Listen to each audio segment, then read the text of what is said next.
ঝিলিক আপু, তুমি নাকি 64 বছরের বুড়া খুঁজতেছো বিয়ে করার জন্য? হ্যাঁ, কেন, কি হয়েছে? যদি 64 বছরের বুড়া না পাওয়া, যদি সে তোমারে বিয়ে করতে না চায়, তাহলে কি করবা? তাহলে আর কি করব বোন, 16 বছরের চারটারে একসাথেই বিয়ে করব।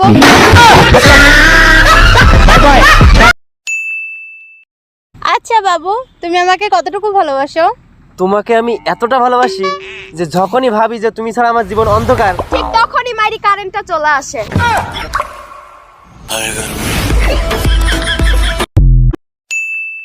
ব্রেকআপ হয়েছে? টেনশন নিও না, আবার প্রেম করো। কারণ কবি বলেছেন, একবার না পারিলে দেখো শতবার।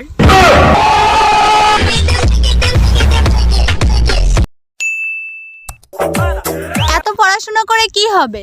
সেই তো বাচ্চারা লিখবে, my mother is a housewife.